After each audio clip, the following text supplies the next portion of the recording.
오늘은 구원의 절기 19번째입니다. 누가복음 2장 21에서 39절까지인데 좀 길지만 같이 함께 하나님의 말씀 보도록 하겠습니다. 시작. 할례할 8일이 되매 그 이름을 예수라 하니 곧 잉태하기 전에 천사가 일컬은 바로라. 모세의 법대로 정결 예식의 날이 참에 아기를 데리고 예루살렘에 올라가니 이는 주의 율법에 쓴 바 첫 해에 처음 난 남자마다 주의 거룩한 자라 하리라 한 대로 아기를 주께 드리고 또 주의 율법에 말씀하신 대로 산 비둘기 한 쌍이나 혹은 어린 집 비둘기 둘로 제사하려 함이더라.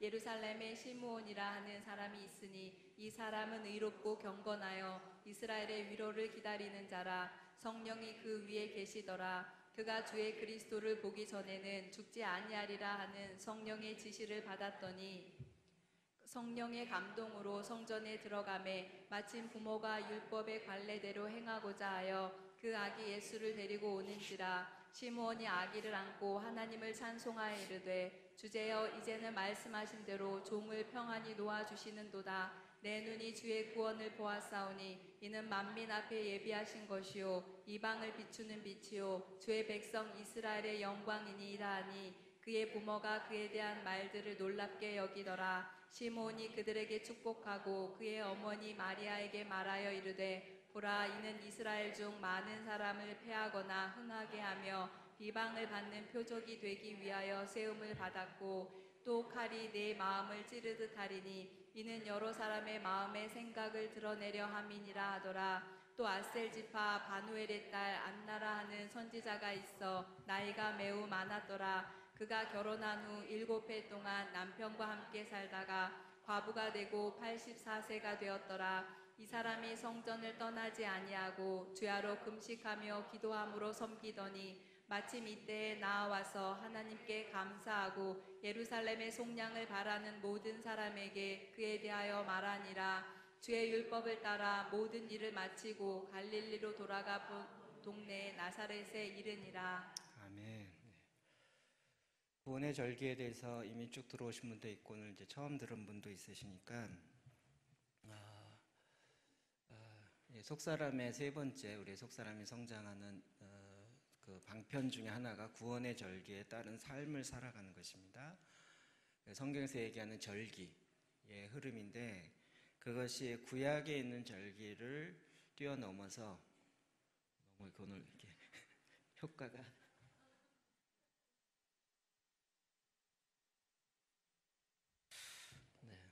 여러 가지 장치를 통해서 요즘 제가 기침을 안 합니다. 더 나오네, 이상하네. 굉장히 신경 쓰이는데. 구원의 절기. 네. 그래서 그것이 그냥 절기를 따르는 것이 아니라 그 절기 때마다 하나님이 우리에게 주고자 하는 메시지, 또 그 흐름을 따라서 우리가 1년 동안 더 성숙하게 하기 위한 하나님의 계획이었던 거죠. 그래서 이 절기가 영원하리라라는 것이 절기라는 행사가 영원한 게 아니라 그 절기를 통해서 우리의 구원의 성장이 계속적으로 자라갈 수 있도록 하나님이 이미 절기를 정하실 때 그렇게 하셨고 이것을 초대교회의 성도들과 영적 아비들이 그 절기에 따라서 다시 어떻게 이 절기를 우리가 지내 가야 할 것인가. 오늘도 얘기하겠지만 그동안 구약에 내려왔던 많은 절기들이 왜곡된 것들이 많아요. 그리고 인간적으로 붙인 것도 있고 그러다 보니 정말 바른 절기가 무엇인가 이거를 연구할 수밖에 없죠. 그럼 유대인들이 지금도 샤밧, 목숨 걸고 샤밧이죠. 인간을 왜 만들었느냐? 샤밧을 지키기 위해서 만들었다. 이렇게까지 이야기하거든요. 근데 예수님이 오셔서 굉장히 많은 논쟁하고 싸움한 게 샤밧 논쟁이에요. 안식일 논쟁. 유대인들은 거기다 목숨을 걸고 안식일을 지키는 게 뭐냐? 근데 오히려 그들이 그것의 핵심적인 내용은 빼뜨려버리고 외형적인 형태를 가지고 지킨다 안 지킨다 맥걸음을 걸어가야 되고 뭐 이런 식으로 가다 보니까 예수님이 오셔서 아니다. 원래 샤밧의 진정한 의미는 이거다. 그러면서 이 둘의 안식일 논쟁에 충돌이 많이 일어났던 걸 볼 수 있어요. 그런 것과 같이 절기도 그들이 절기 지키는 것을 굉장히 중요시 여겼지만 그 절기도 왜곡되어지게 흘러간 것들이 많이 있는 거죠. 그래서 이제 메시아가 오심으로 그 각각의 절기의 진정한 의미가 무엇인지를 재해석하고, 그리고 우리가 어떻게 이 절기에 따른 삶을 살아야 될지를 초대교회 영적 아비들이 정하고 그것에 따르는 삶을 지속적으로 살아왔던 것을 우리가 볼 수 있어요. 네. 어렵지 않으시죠? 그래서 지금 이거 쭉 1년 동안 지켜가는 절기입니다. 1년 동안. 그래서 지금 하나님 나라 절기 10주간 저희가 했고, 오늘이 구원의 절기, 구절판이 아니고 구원의 절기의 약자입니다. 19번째. 그럼 이게 1년 동안 몇 번 있을까요? 52주까지 가게 되는 거죠. 쭉 이렇게 한 바퀴 돌고 다시 또 1년 돌고, 그래서 이제 절기에 따르는 삶을 살아간다는 것이에요. 우리 이제 대강절을 지나서 성탄절, 지지난주 하고, 그리고 오늘 이제 성육신과 관련되어서 일어났던 5가지의 사건들이 있습니다. 성육신의 절기는 이제 40일간의 금식과 5개의 특별한 날이 있는데, 이제 성탄, 예수님이 탄생하신 것이고, 그리고 나서 이제 8일이 지나서 오늘 이야기하겠지만 25일, 그 다음에 25, 26, 27, 28, 29, 30, 30일, 1월 1일이 8일째가 되는 거죠. 난지 8일 만에 할례를 받게 돼 있죠. 그러니까 예수님이 1월 1일 할례를 받게 되는, 그래서 그 할례를 받은 것을 기억하는 것이고, 그리고 이제 세례 받은 날이 예수님이 세례를 받을 때, 이건 이제 성인이 되어서이었지만 세례 요한에 의해서 그것이 이제 초대교회에서 계산을 해보니까 1월 6일이 되었던 것이에요. 이 날을 그래서 또 기억하는 것이고, 그리고 가나 혼인잔치 첫 번째 기적을 일으켰던 것이 1월 8일. 이 날짜들을 기억해내서 다시 한번 그때 갖고 있는 의미가 무엇인지를 계속 보는 것이에요. 난지 40일 만에 하나님께 드려지는 모세가 정한 절기인데, 이것도 이제 그 날이 되면 계속 우리가 살펴볼 겁니다. 그래서 오늘은 2번째 예수 그리스도의 할례에 대해서 우리가 좀 살펴보려고 합니다. 할례. 우리는 좀 할례에 대해서 많이 생각해 보았지만 오늘 조금 더 깊이, 그리고 할례를 기억하고 할례가 갖고 있는 의미가 무엇인지, 우리 삶 속에 실제 할례가 일어나는 그런 날로 가기를 원하는 것입니다. 자, 우리가 읽었던 21절 말씀 볼까요? 시작. 할례할 8일이 되매 그 이름을 예수라 하니 곧 잉태하기 전에 천사가 일컬은 바로라. 할례할 8일이 되매, 그럼 이거는 구체적으로 난지 8일이 되면 할례가 되는 건 유대인들은 다 아는 거죠. 우리는 할례에 대해서 별로 관심이 없었기 때문에 그냥 그런가 보다 이렇게 넘어갈 수 있지만, 그럼 이것이 실제적으로 유대인들에겐 너무나도 중요한 개념이었어요. 왜죠? 할례를 통하여서 하나님의 백성의 언약의 표징을 삼았기 때문이죠. 그게 창세기 17장 11절 12절에 있습니다. 시작. 너희는 포피를 베어라. 이것이 나와 너희 사이의 언약의 표징이니라. 너희의 대대로 모든 남자는 집에서 난 자나 또는 너희 자손이 아니라 이방 사람에게서 돈으로 산 자를 막론하고 난지 8일 만에 할례를 받을 것이라. 네. 그래서 이스라엘 백성의 남자들은 이스라엘 안에 있을 뿐만 아니라 외국에 있어도 다 할례를 행합니다. 그래서 이 할례는 뭐라고요? 언약의 표징이다. 언약의 표징이다. 그래서 다윗과 골리앗과 전쟁할 때 다윗이 뭐라 그러죠? 골리앗을 향해서 할례 받지 못한 백성이 할례 받은 우리를 저주하고 모욕한다. 이러면서 얘기한 거죠. 그러니까 그들에게는 이 할례 받음이 그들의 구별되어짐을 나타내는 표징, 사인이었던 거죠. 그래서 이스라엘 백성들에게는 이 할례가 너무나도 소중한 것이었어요. 근데 이 할례에 갖는 2가지 의미가 또 하나 있는데, 하나는 뭐냐면 위에서 보면 할례할 8일이 되매 그 이름을 예수라 하니, 유대인들은 아기의 이름을 언제 주어지냐면 할례를 행하고 난 다음에 그의 이름을 주어져요. 그의 이름, 특히 유대인들의 이름은 그 이름이 그의 정체성이 되는 거죠. 그의 정체성. 성경에 나오는 이름은 굉장히 그 이름의 의미는 굉장히 중요하게 다가오는 거예요. 그러니까 예수님의 이름은 뭐여야만 해요? 구원자이기 때문에 예수여야 한대요. 예수가 무슨 뜻이에요? 예수와 구원자. 그의 이름은 구원자로 붙여줘야 되는 거예요. 그런데 그의 아버지나 친척들은 뭐라고 부르라고 그랬어요? 아버지를 따라서 사가랴 주니어라 그러든지, 존슨이 요한의 아들, 존 플러스 선이잖아요. 존슨. 영어 이름이요, 존이 많거든요. 그 다음에 존슨도 되죠. 그 의정부 부대찌개를 존슨탕이라고 그러잖아요. 그게 존슨이 뭐냐면 존의 선. 농담 삼아 얘기했는데 제 아는 어떤 사람이 미국 사람들 진짜 무식하다고 이름을 못 지으니까 존의 아들이라고 부었어요.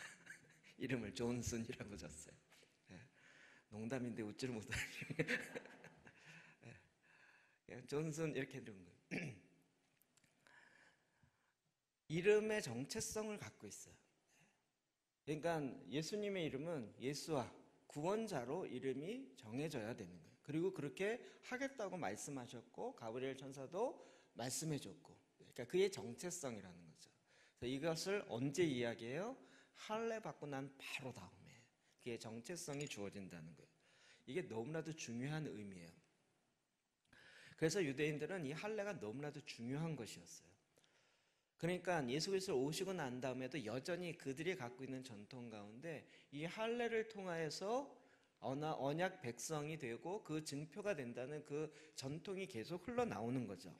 그래서 사도행전 15장에 보면 그로 인한 문제가 일어나는 걸 볼 수 있어요. 1절 시작. 어떤 사람들이 유대로부터 내려와서 형제들을 가르치되 너희가 모세의 법대로 할례를 받지 아니하면 능히 구원을 받지 못하리라 하니.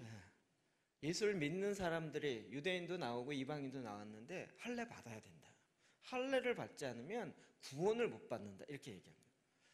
우리는 이게 별로 중요한 문제가 아닌데 이 흐름을 계속 타고 왔었던 사람들에게는 할례가 없이도 구원을 받아? 언약의 백성이 될 수 있어? 이건 불가능이야 라고 그들이 쫓아다니면서 유대로부터 내려와서 형제들에게 그렇게 가르쳤다는 거예요. 이게 이제 문제가 돼서 예루살렘 공의회 첫 번째 회의가 총회가 모이게 된 게 사도행전 15장에 있는 예루살렘 공회가 되는 거죠. 이 부분에서 성경은 여러 가지로 할례에 대한 이야기를 하고 있어요. 그 중에 대표적으로 골로새서 2장 11절 12절 볼까요? 시작. 또 그 안에서 너희가 손으로 하지 아니한 할례를 받았으니 곧 육의 몸을 벗는 것이요 그리스도의 할례니라. 너희가 세례로 그리스도와 함께 장사되고 또 죽은 자들 가운데서 그를 일으키신 하나님의 역사를 믿음으로 말미암아 그 안에서 함께 일으키심을 받았느니라. 네. 그러면 할례를 받음으로 구원 얻어야 된다라고 유대인들이 이야기했는데 그게 아니다라고 얘기했죠. 그러면 할례는 필요 없는 것인가? 그러니까 할례는 필요 없는데 하나님이 그걸 정해놓고 언약의 징표로 놓고 예수 그리스도 오시면 그거는 없어지는 것인가? 이런 걸 고민해야 되는 거죠. 우리는 사실 이제 무할례주의에 가깝죠. 할례 상관없다. 예수 그리스도 믿음으로 구원 얻는다. 맞죠? 그러면 할례를 하나님이 하라고 하신 이유는 뭘까? 유대인들은 표면적으로 이야기했지만 하나님이 하실 때는 표면적으로만 나타나려고 한 것일까? 아니면 그 의미가 무엇일까? 이거죠. 그럼 이런 부분을 초대교회에서는 끊임없이 말씀을 갖고 연구하고 주님 앞에 묻고 듣고 했던 거죠. 그래서 그 할례가 갖고 있는 진정한 의미가 무엇인지를 찾고 연결한 것이에요. 2절에 보면 자, 그래서 손으로 하지 아니한 할례, 육체의 할례가 아니라 손으로 하지 아니한 할례를 받았다는 거예요. 저와 여러분이 할례를 받았다는 거예요.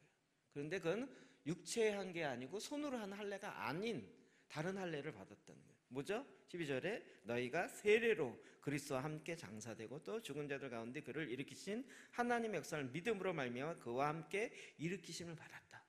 세례가 무엇이에요? 결국 새 언약으로 인한 할례의 의미를 담은 거다. 이렇게 얘기한 거예요.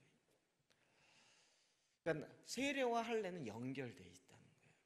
그러면 우리가 할례의 의미가 무엇인지를 온전히 좀 알아야 되는 거예요. 이것을 구원의 관점으로 봐야 된다는 거죠. 그럼 구약부터 시작해서 계속 이 할례 논쟁됐던 걸 잠깐 찾아보면 로마서 2장 28절 29절 봅시다. 시작. 무릇 표면적 유대인이 유대인이 아니요 표면적 육신의 할례가 할례가 아니니라. 오직 이면적 유대인이 유대인이며 할례는 마음에 알지니 영에 있고 율법 조문에 있지 아니한 것이라. 그 칭찬이 사람에게서가 아니요 다만 하나님에게서니라. 육체의 할례, 할례가 그 포경수설이잖아요. 육체의 할례를 행한 사람만이 유대인이다? 그게 아니라는 거예요. 그러니까 할례의 원래 의미는 무엇이에요? 이면적 유대인, 즉 하나님께 구별되어서 하나님의 선택되어진 사람이 되어지는 것인데, 그거는 어디다 행해야 된다고요? 마음의 할례를 행한다는 거죠. 그러니까 구약에 왜 이스라엘 백성으로 하여금 아브라함부터 시작해서 언약의 증표로 할례를 행하라고 했던 의미는 무엇이에요? 그냥 심심해서 이렇게 장난으로 해보려고요? 육체의 흔적을 갖게 하려고요? 그게 아니라 의미는 뭐예요? 마음의 할례를 행하는 것을 알려주려고 육체에 사인을 줬다는 거죠. 이해되시죠? 그런데 유대인은 뭘 취했어요? 마음의 할례는 안 하면서 육체의 할례로만 갖고 나는 할례 받은 백성이다, 이렇게 가버린 거예요. 표면적 유대인이란 그거예요. 너희들 흔적 있어? 나는 흔적 있다, 이렇게 간 거예요. 그러면 이방인이었던 우리는 무할례자라고 이야기한 우리는 할례 이젠 필요 없어. 우리는 오직 예수 그리스도를 믿음으로 구원받았어. 할례 이제 그딴 거 생각 안 해도 돼 라고 하면서 뭘 놓쳐버려? 그러니까 할례가 갖고 있는 원래 의미 뭐였죠? 마음의 할례를 버려버린 거예요. 그러니까 하나님이 할례를 행하라고 하실 때는 그 의미가 있을 텐데, 오늘날은 그래서 마음을 어떻게 할례해야 되는지, 마음의 할례가 뭔지, 마음의 할례가 구약에 나옵니까? 신약에 나옵니까? 둘 다 나옵니다. 둘 다 나옵니다. 신약에만 나오는 게 아니라 이미 모세 오경에도 나온단 말이에요. 구약의 토라에서부터 육체의 할례만 이야기한 게 아니라 거기서부터 내가 너에게 왜 할례를 행하라고 했는지 아냐, 할례는 마음에 하는 거다라고 신명기에 이미 이야기하고 있단 말이에요. 그런데 유대인은 계속 표면적인 것만 추구했던 거죠. 우리는 표면적인 거 아니다, 내면적인 것이다 이래놓고 마음의 할례 없이 그냥 믿으면 된다라고 했던 거예요. 누가 문제예요? 제 질문의 상당 부분은 둘 다라는 것이죠. 둘 다 문제인 거예요. 유대인들 표면적 할례를 주장했던 사람만 문제인 것이 아니라 할례의 의미 자체도 싹 없어버렸던 우리들도 할례의 의미도 모르고, 그러니까 마음을 할례한다는 게 뭔지를 놓쳐버린 거죠. 갈라디아서 6장 15절 시작. 할례나 무할례가 아무것도 아니로되 오직 새로 지으심을 받는 것만이 중요하니라. 예. 이런 거 보면서 우리 이게 할례 무할례 아무것도 아니라고 성경이 얘기했잖아요, 이러면서 이제 따져보시는 묻는 분이 계시죠. 이게 뭐죠? 흑백 논리의 사고 체계를 갖고 있어요. 뭐가 중요해요? 오직 새로 지으심을 받은 것만이 중요하다. 새로 지음 받은 게 뭐예요? 새 마음, 새 영과 새 마음으로 하나님께서, 새 마음은 어떻게 생겨요? 굳은 마음을 자르고 주님이 부드러운 마음, 새 마음을 넣잖아요. 이게 할례라고요. 이게 이 말씀 이해되시죠? 그래서 그다음 예레미야, 구약에도 예레미야 4장 4절 시작. 유다인과 예루살렘 주민들아 너희는 스스로 할례를 행하여 너희 마음 가죽을 베고 나 여호와께 속하라. 그리하지 아니하면 너희 악행으로 말미암아 나의 분노가 불같이 일어나 사르리니 그것을 끌 자가 없으리라. 예, 유다인들과 예루살렘 주민아 스스로 할례를 행해라. 너희 마음에 가죽을 베고, 마음이 얼마나 단단한, 굳은 마음이 얼마나 딱딱한지 아예 가죽이 돼버렸어. 그래서 웬만한 칼이 안 들어가고 잘라지지 않을 정도로 그렇게 굳은 마음을 스스로 잘라내라 라는 측면에서 스스로 할례를 해라 라고 말하고 있는 거예요. 그럼 마음이 굳은 마음이 된다는 거 이해되시죠? 절대 나는 마음 안 바꿔 이러면서 내적 결심과 내적 결단과 그래서의 묶임으로 가는 경우가 너무 많죠. 그럼 이게 그렇게 될수록 마음이 굳어져요. 내가 죄에 대해서 문을 열어놓고 그럴수록 어두움의 권세와 좋지 않은 독과 같은 것들이 내 안에 들어와서 내 마음을 점점 더 딱딱하게 만들고 굳어지게 만든다는 거예요. 우리가 주님 앞에 들어올 때는 그 마음이 굳은 마음을 제거하고 잘라내고 새 마음을 받아야 된다는 거죠. 그럼 구약에서부터 계속 이 할례라는 이야기를 갖고 이런 메시지를 하고 있는 거예요. 마태복음 5장 17절이요. 시작. 내가 율법이나 선지자를 폐하러 온 줄로 생각하지 말라. 폐하러 온 것이 아니요 완전하게 하려 함이라. 예수님이 율법을 완성하였다. 이 얘기는 뭘까요? 할례를 완성했다고요. 할례를 없애거나 할례를 더 이상한 쪽으로 강조하는 게 아니라 할례의 원래 의미를 완성하기 위해서 왔다는 거죠. 자, 그러면 할례가 갖고 있는 진정한 의미가 뭐냐? 첫 번째 세 가지인데, 첫 번째는 자른다는 거예요. 할례는 잘라내는 거죠, 이렇게. 그래서 커팅한다, 자른다라는 의미를 갖고 있어요. 그러면 이것이 신약에 와서 갖고 있는 원래 의미가 무엇인가? 요한복음 15장 1절 2절입니다. 시작.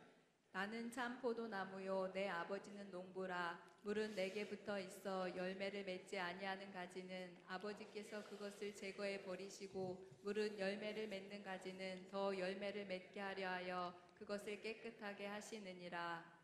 아멘. 포도나무 열매에 포도가 더 많이 맺히기 위해서 어떻게 한다고요? 가지치기를 한다는 거예요. 제가 이거 진짜 몰랐다가 이 앞이 포도밭이잖아요. 지금 그냥 가지치기를 안 해서 있는데, 그럼 저 뒤에 포도밭 저 뒤에는 세 줄인가 네 줄을 장로님이 또 이렇게 자르셔서 하셨어요. 어떻게 하죠? 포도 열매가 맺게 하려면 가지를 다 잘라요. 저는 포도가 이렇게 열려서 거기에 또 이런 줄 알았는데 가지 열렸던 걸 다 밑퉁을 잘라요. 그러면 다시 새순이 와가지고 거기에 또 포도가 다시 맺혀요. 신기하죠?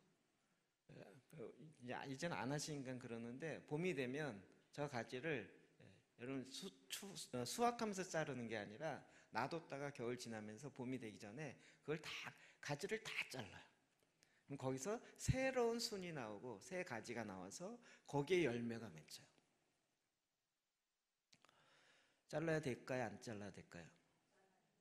많은 열매를 위해서. 그게 할례라고요. 주님이 우리 삶에 쓸데없는 가지들이 무성한데 열매가 없어요. 그럼 어떻게 해야 돼요? 잘라야죠. 하나님이 응답으로 알았다, 내가 잘라주마, 이럴 때가 되게 많아요. 그럴 때 여러분 뭐라고 얘기하셨어요? 자르지 마세요 이랬잖아요. 내 삶에 열매를 맺혀야 되는데 너무 많은 일로 분주해. 그래서 열매가 맺혀지지가 않아요. 열매가 맺혀지기 위해서 어떻게 해요? 가지치기 하잖아요, 기본적으로. 똑같이 우리 마음에 열매가 맺혀져야 되는데, 성령의 열매, 우리 마음에 하나님의 성품이 맺혀져야 되고 그것이 나타나야 되는데 굳어 있어 갖고요, 어떻게 해요? 잘라내야 된다고요. 주님이 지금 자르는 작업을 많이 하시죠. 여러분 절대 안 돼, 이거 못 잘라요. 자르지 말고 문제 해결해 주세요, 자꾸 이렇게 얘기하잖아요. 이 할례 주일에 뭘 한다고요? 열매 없이 무성한 가지만 있는 것들을, 그런 마음을 잘라야 된다고요. 거꾸로 우리가 어떻게 기도해야 돼요? 주님, 자르십시오. 자르십시오. 정말 주님 앞에 절대적으로 중요하지 않은 것들 너무 많아요. 너무 많아요. 여러분 핸드폰 카톡 왔나 안 왔나 확인 안 해도 괜찮아요. 어떤 분은 저한테 카톡 보내놓고 금방 답 안 한다고, 자기를 무시한다고 막 화를 낸 분이 있어요. 여러분 아니고 다른 데에서요. 그걸 카톡 보고 답을 하든 안 하든 그건 제 마음이고, 하든 안 하든 거기에 왜 내가 맨날 보내면 까똑하면 또 보내야 되고 또 보내야 하고, 거기에 내가 왜 묶여요? 안 보낼 수도 있고 그렇구나라고 할 수도 있죠. 이게 카톡 문화처럼 했는데 이게 또 사람을 묶어요. 저는 카톡하면 웬만하면 안 보내거나 이틀이나 3일 후에 답하기로 유명한 사람이에요. 그렇지 않아요? 저만이 옳다는 얘기는 아닙니다. 어떤 건 또 급박음을 답해줘야 될 경우도 있죠. 네. 우리 중에 지금 이건 절대 안 하면 안 돼라고 하는 것들이 한번 안 해보세요. 괜찮은 게 너무 많아요. 잘라내야 돼요. 우리의 마음을 굳은 마음으로 가게 만드는 그런 가지들이 많이 있어요. 과거에 열매 맺혔어요. 작년에 열매 맺혔어요. 근데 올해는 잘라야 새로운 열매가 맺혀지는 거라고요. 굳은 마음을 잘라낸다. 뭘 자를 것인가? 이 유대인 이 논쟁은 할례를 행하냐 마냐 이거 갖고 하고 있는데 그 사이에 둘 다 마음은 다 굳어지고 있어요. 실제는 뭐라고요? 우리 안에 가죽같이 굳은 마음을 잘라내는 거예요. 잘라내는. 내 마음을 이렇게 가죽같이 되어지는 그런 마음이 어떤 것이 있는지를 기도하면서 주님께 묻고 성령께서 말씀하시는 것 앞에 여러분 철저하게 잘라야 되는 거예요. 가지치기 해야 되는 거예요. 당연하겠죠. 당연해요. 가지치기를 안 하는 건 제가 어제 여기 나무 잘라온 거를 그걸 이제 정리해야 되고 그래서 하다가 집사님을 하는 거에 이제 저도 이제 나가서 좀 하다가 가지치기 안 하는 가지는요 땔감으로도 못 쓰는 가지더라고요. 집사님 저는 그거라도 좀 잘라가지고 얇은 거라도 그래서 가지 이렇게 툭툭 쳐갖고 얇은 거라도 좀 땔감으로 쓸까 하는데 그건 치지도 말래요. 그래서 그냥 얇은 가지와 이런 건 가지를 칠 필요 없이 그냥 버리는 거예요. 가지치기 안 되면 그게 약간 고민해 보셔야 돼요. 아예 땔감으로도 못 쓸 만한 것처럼 버려질 가능성이 있어요. 할례의 의미 자체, 언약 자체가 자른다라는 의미를 있죠. 언약도 어떻게 동물을 완전히 이렇게 쫙 자르잖아요. 그러면 난지 8일 만에 가지치기를 하고 할례를 한다는 건 영적으로 너무 중요한 의미가 있어요. 작년에 이 할례를 이야기하면서 너무나도 크게 제가 깨닫게 된 거죠. 예수 그리스도를 믿는데 첫 번째로 해야 될 게 뭐냐면 할례예요. 예수 그리스도의 말씀이 내 안에 육신이 되어 나타났어요. 근데 그걸 가로막는 게 무엇이에요? 나의 굳은 마음. 그것과 반대하려는 마음이 내 안에 자꾸 일어나요. 그거를 잘라내야 돼요. 기본적으로 부드러운 마음, 순종의 마음으로 가야 열매가 맺혀지지 순종할 것인가 말 것인가를 계속 고민하면서 가면 열매가 어느 세월에 맺혀지겠냐고요. 고린도전서 3장 9절부터 10절입니다. 시작.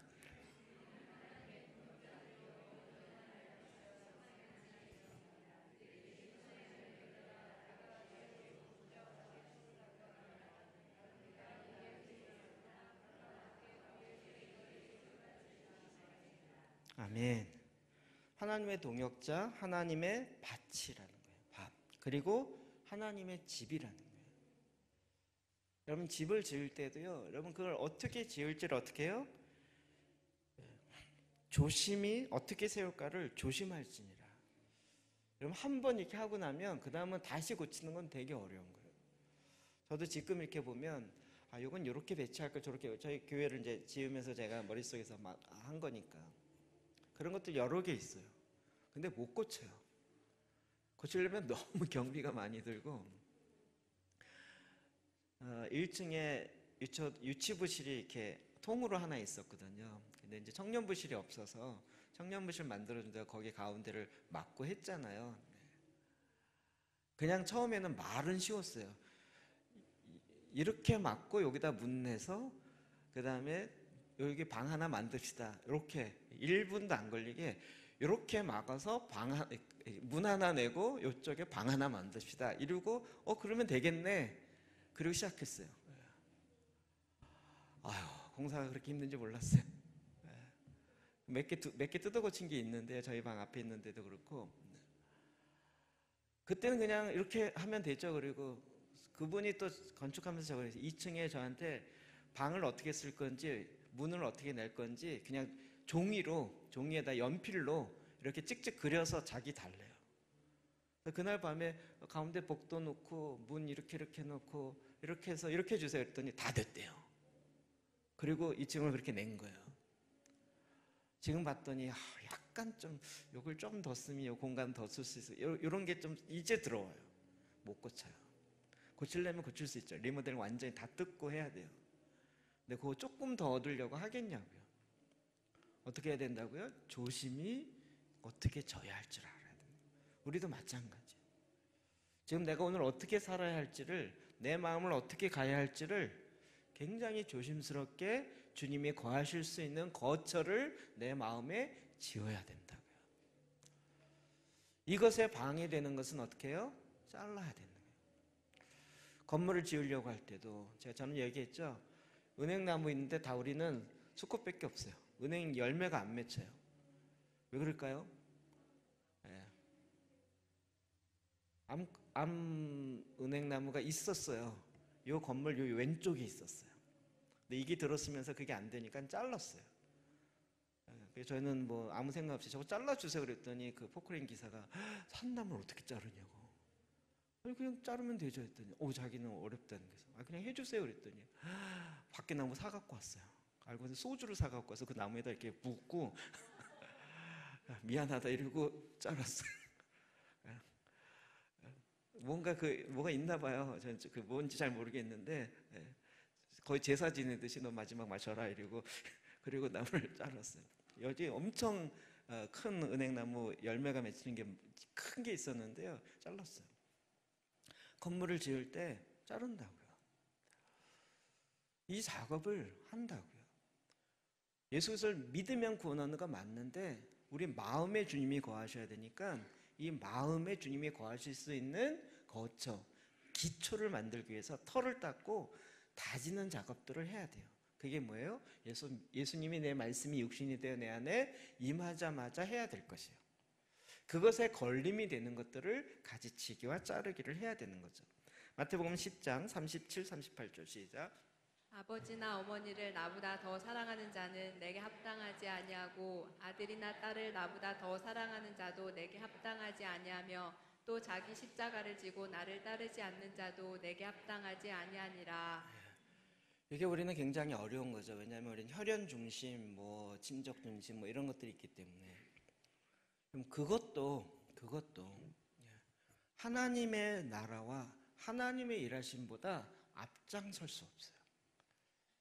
그걸 이게 좀 어찌 보면 오해할 수 있는 소지가 있는데, 저희 형님이 선교사잖아요.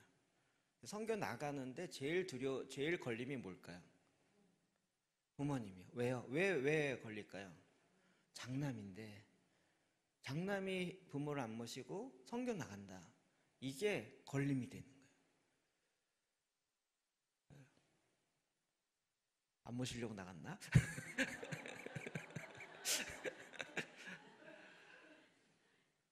근데 그게 성경에 어디 있죠? 물론 기본적으로 내려온 관습이 있죠. 그걸 무시하는 건 아니지만 그는 선교의 부르심이 있는 거죠. 부르심이 있는 거죠. 그러니까 둘 중에 하나를 선택해야 될 상황이 되는 거예요. 그럴 때 어떻게 해요? 우선순위, 부모를 자르는 게 아니라 우선순위에 있어서 하나님의 뜻과 하나님의 말씀을 따라가는 것에 첫 번째를 놓는 거죠.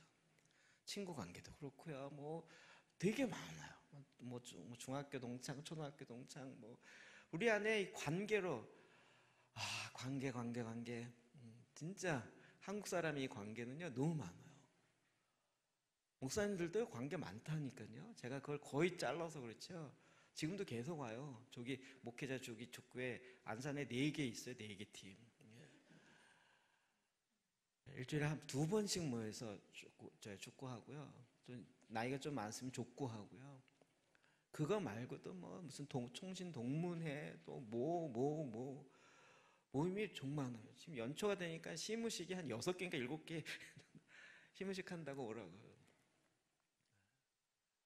뭐 다 귀한 모임인데 그런 거 쫓아다니다 보면요 정말 해야 할 걸 못 쳐요. 그러니까 그런 것이 중요하지 않다 이런 얘기가 아니라 하나님의 예수 그리스도의 십자가를 지고 주님을 따르는 것에 걸림이 되는 걸 정리해야 돼요. 어떻게 해요? 할례를 행했냐 안 했냐 이런 논쟁이 아니고요.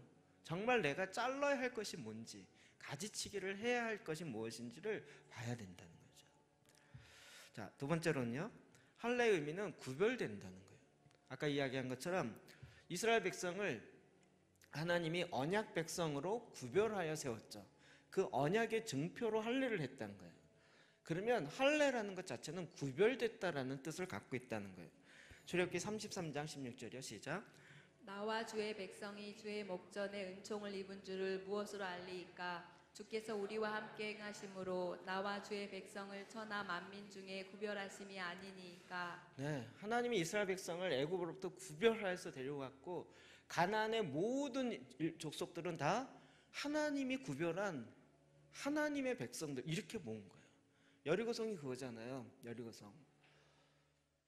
오히려 하나님의 백성들이 가나안을 보면서 하나님을 못 보니까 그것에 기골이 장대한 그들을 보고 우리는 메뚜기 같다 이렇게 얘기하는데 여리고성 안에 있는 사람들 뭐라고 봤어요?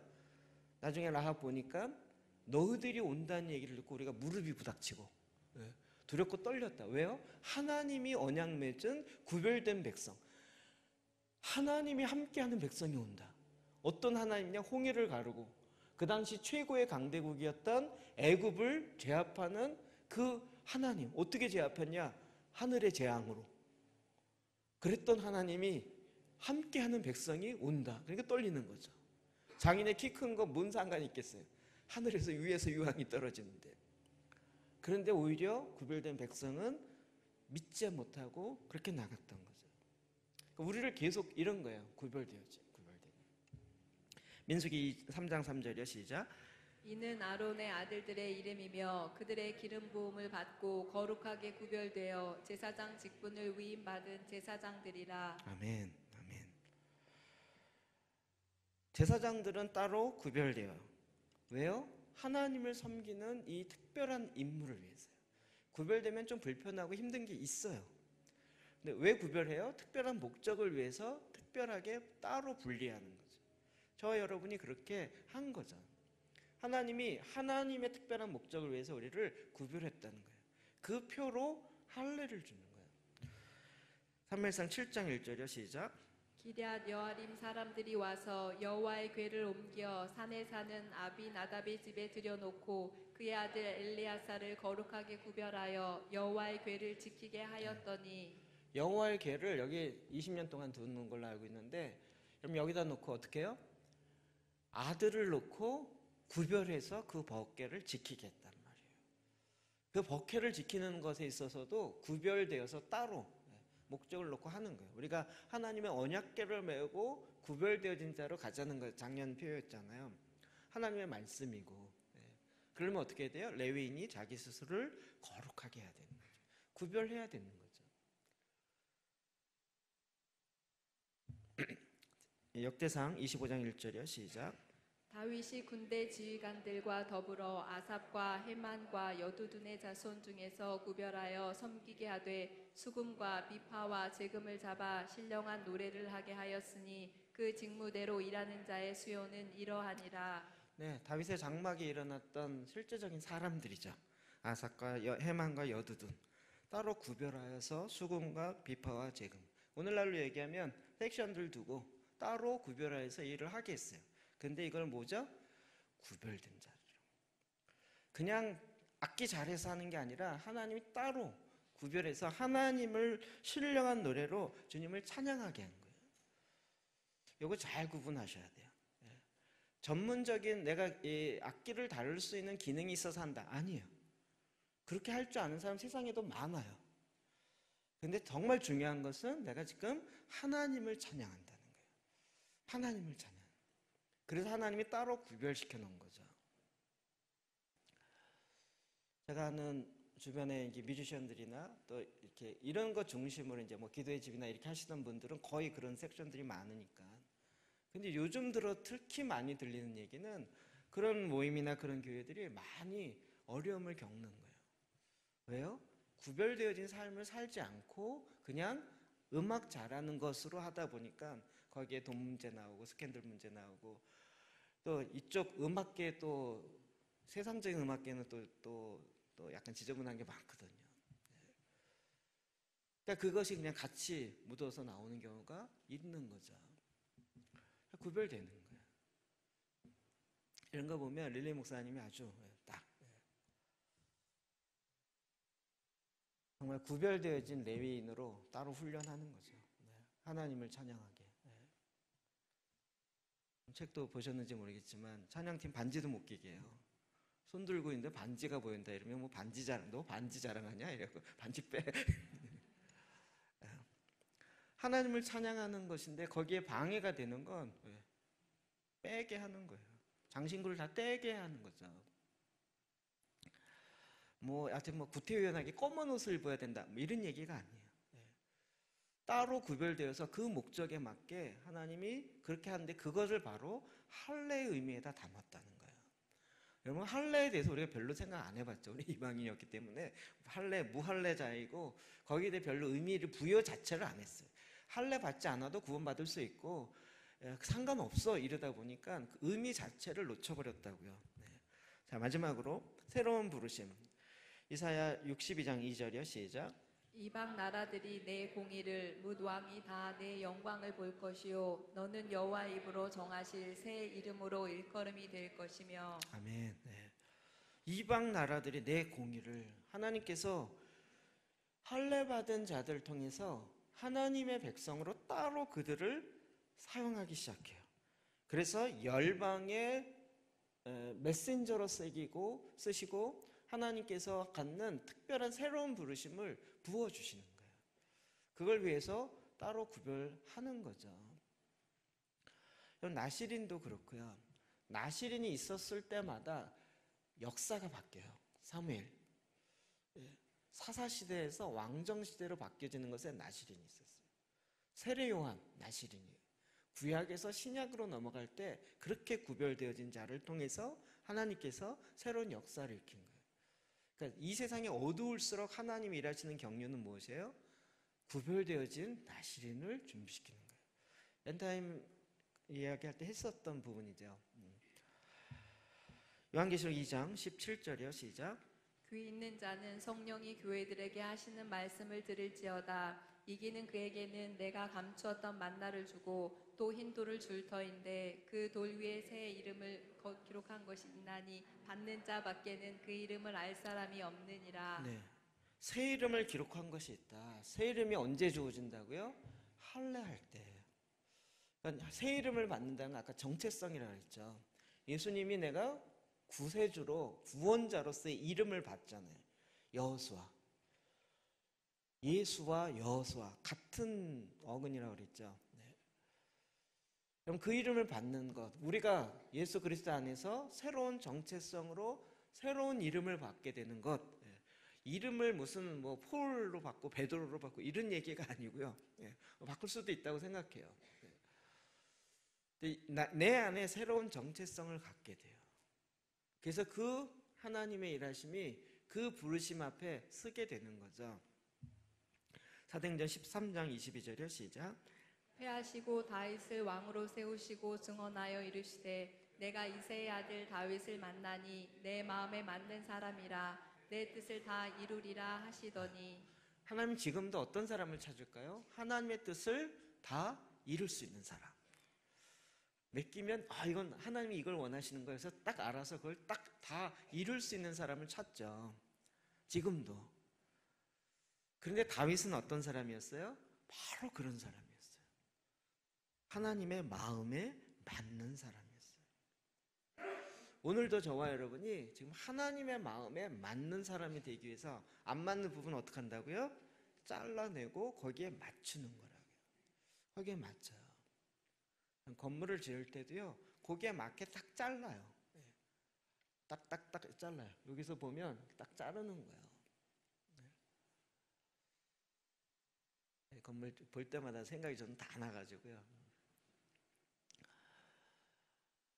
우리도 하나님 쓰시기에 적합하게 거기에 딱 맞게 자르고 거기에 맞는 부르심을 하나님께서 부르신다는 거죠. 마지막 디모데후서 1장 9절 시작. 하나님이 우리를 구원하사 거룩하신 소명으로 부르심은 우리의 행위대로 하심이 아니요 오직 자기의 뜻과 영원 전부터 그리스도 예수 안에서 우리에게 주신 은혜대로 하심이라. 아멘. 우리를 부르심, 거룩한 소명으로 부르심. 예. 우리를 구원하실 뿐만 아니라 거룩한 소명, 우리의 데스티니를 향해서 하나님께서 부르셨어요. 이렇게 부르심은 나의 행위, 내 공로 된 게 아니고 오직 하나님의 뜻, 자기의 뜻, 영원 전부터, 창세 전부터 있었던 그리스도 예수 안에서 우리에게 주신 은혜대로 하신 것이에요. 그걸 어디다 심어요? 우리의 영 가운데. 그걸 어떻게 알아요? 굳은 마음이 제거되어지고 내 마음에 하나님의 보좌가 임하면서 우리 속사람이 자라나갈수록 가는 거죠. 그래서 부르심이 어떻게 이루어져요? 양파 껍질처럼 한 단계 한 단계 한 단계 나간다. 그 부르심 앞에 순종해서 나갔어요. 그래서 그 뜻을 이루면 그 다음 부르심으로 또 나가요. 그리고 그것을 또 순종해서 나가면 그 다음으로 나가고 다음 계속 나가요. 그런데 어느 단계까지 갔는데 그 이상으로 가지 않아요. 그러면 거기서 멈춰요. 그 다음으로 나가지지 않아요. 나의 부르심은 뭡니까? 그러는데 그것을 마스터 플랜으로 처음부터 끝까지 쫙 보여주기보다는 그 다음을 보여주신다고요. 제가 보니까 이렇게 하는 것이 하나님의 은혜예요. 만약에 지금 우리가 여기까지 왔는데 여기까지 온 걸 미리 하나님이 다 보여주셨으면 여러분이 10년 전에 우리 교회는 성경을 하루에 40장씩 읽을 거고 2시간씩 기도할 거고 이걸 미리 쫙 얘기하고 하면 누가 다니려고 그럴까요? 누가 다니려고 그럴까요? 여러분도 다닐 생각 없겠죠 그러면. 저는 도우미 박사님이 대놓고 얘기한 게 사라지지가 않아. 나 같으면 이런 교회 안 다닌다고. 힘들어서 여기 서가지고 외부 강사가 와가지고 잘한다 그래도 시원치 않을 판에 나 같으면 이런 교회 안 다닌다고. 힘들어서 어떻게 다니냐고 이따위 얘기나 하시고 내가 처음부터 알았으면 하겠냐고요. 처음부터 우리 그냥 말씀으로 합시다. 그냥 사도의 기도 하나만 갖고 합시다. 3절 에베소 1장 16절부터 18절에 있는 말씀 하나만 가지고 같이 기도해 봅시다. 하나님의 이 지혜와 계시형을 주사 하나님을 알게 하시고 우리의 마음의 문을 열어서 하나님의 부르심에서 계속 한 거잖아요. 그러다 사도의 기도 하다가 하나 붙고 또 그리고 이제 제사장 기도 붙고 이러면서 이제 점차 그 위에 더 쌓아져 온 거죠. 그리고 그 말씀 앞에 순종하니까 그 다음을 또 주셨고요. 그렇죠? 그래서 그걸 받아서 또 순종하니까 또 주신 거죠. 제가 진짜 아들 박사님 만난 이후로 보혈기도 그거 이후로 이제 우리는 받을 거 다 받았다. 약간 이런 마음이 교만함이 싹 틀라 그랬어요. 근데 구원의 절기 만난 다음부터 다시 고개를 끝은 없구나. 끝은 없구나. 하나님 계속 부어주시는구나. 제가 오래간만에 사람 만나면 전에 어디까지 얘기했는지 물어봐야 돼요. 제사장 기도까지 얘기했는지 뭐까지 얘기했는지 물어봐야 그 다음부터 이야기해야 되는 거예요. 그냥 너무 이렇게 그것이 한 커플 순종해서 그 다음을 내드리면 하나님이 또 그 다음을 주시고 그래서 하나님의 뜻을 온전히 이룰 자를 찾는다고요. 그럴 때 어떻게 해야 돼요? 우리의 마음이 정결해야 돼요. 주님의 뜻을 이루겠습니다. 근데 주님이 어디로 인도해요? 모략의 산으로 인도하잖아요. 나가서 모략의 산으로 십자가로 우리를 인도하고 십자가를 지고 주님을 따르라. 이게 다 사명인 줄 알았지 기본이라고 우리가 어떻게 생각했겠냐고요.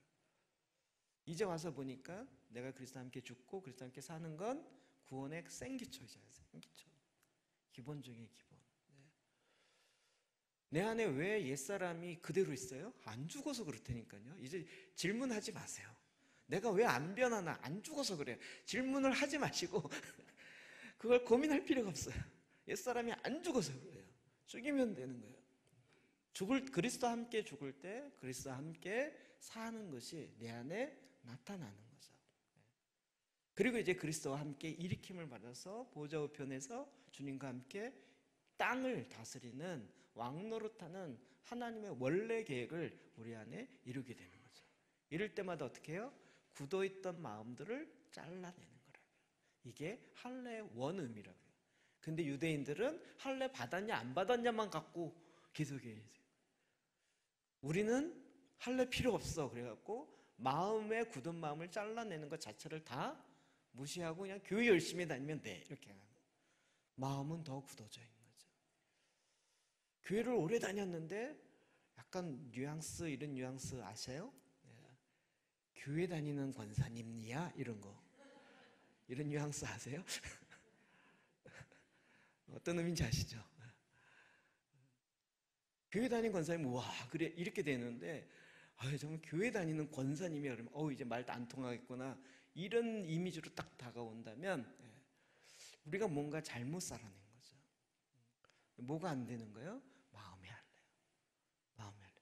세례 한 번 받으면 끝나는 게 아니라, 이 할례 절기에 올 때마다 다시 한번, 내 마음이 어떤가 돌아보고 하나님 앞에 굳은 마음을 다시 잘라내는, 가지치기 하는 거예요. 잘라내는 거예요. 그리고 이와 같이 자르는 이유는 뭐예요? 하나님의 부르심을 이루기 위해서. 할례 너무 소중하죠. 그래서 초대교회 영적 아비들이 이 할례를 다시 기억하고 우리 안에 내 마음의 할례가 이루게 하려는 하나님의 원래, 예수님이 왜 굳이 할례를 받았겠냐고요. 그의 마음에 굳은 마음이 있어서 받았을까요?